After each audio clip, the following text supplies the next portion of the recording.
নির্বাচন কমিশন এখন পর্যন্ত যোগ্যতার সাথে কাজ করছে। নির্বাচন পরিচালনাতেও এই ধারা অব্যাহত থাকবে এমন আশা প্রকাশ করেছেন বিএনপি মহাসচিব মির্জা ফখরুল ইসলাম আলমগীর। সাবেক রাষ্ট্রপতি শহীদ জিয়াউর রহমানের ৯০তম জন্মবার্ষিকীতে সকালে রাজধানী জিয়া উদ্যানে তার সমাধিতে শ্রদ্ধা নিবেদন করে একথা বলেন তিনি। এ সময় ছিলেন বিএনপি ও এর অঙ্গ সংগঠনের নেতাকর্মীরা। বিএনপির প্রতিষ্ঠাতা শহীদ রাষ্ট্রপতি জিয়াউর রহমানের ৯০তম জন্মবার্ষিকী উপলক্ষে রাজধানীর শেরেবাংলা নগরে তার সমাধিস্থলে এই সমাগম।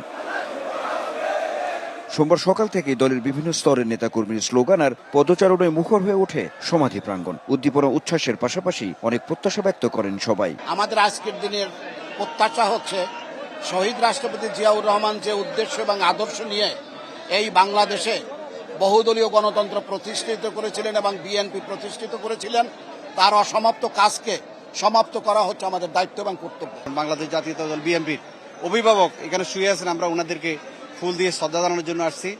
শহীদ রাষ্ট্রপতি জিয়াউর রহমান হাজার বছর আমাদের হৃদয়ে বেঁচে থাকবে, আমরা এই প্রত্যাশা রাখি। উনি যেভাবে রাষ্ট্র পরিচালনা করে গেছেন, তার আদলে আগামী জাতীয় সংসদ নির্বাচনে বিএনপি যদি ক্ষমতায় আসে, তাহলে তার আদলে এই রাষ্ট্র আরো উন্নতি থেকে উন্নতর যেন করতে পারে। সিলভার টিপ কন্ট্যাক্টে তৈরি নিরাপদ ও নান্দনিক ক্লিক সুইচ নির্ভরতা জীবন জুড়ে।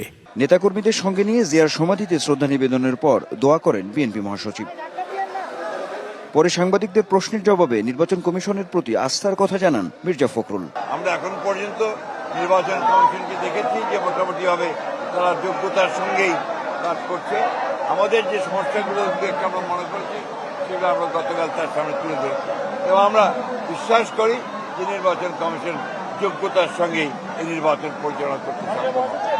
শহীদ জিয়ার জন্মদিনে উদার গণতান্ত্রিক রাষ্ট্র গঠনের অঙ্গীকারও করেন বিএনপি মহাসচিব। দেশের রাজনীতিতে একটি এমন নাম, যে নাম প্রতি মুহূর্তেই স্মরণ করতে হয়, যে বাংলাদেশের স্বাধীনতা ঘোষণা করেছিলেন এবং পরবর্তীকালে বাংলাদেশে গণতন্ত্রকে এবং বহুদলীয় গণতন্ত্রকে পুরো প্রবর্তন করেছিলেন। Anwar Hossain, DBC news, Dhaka.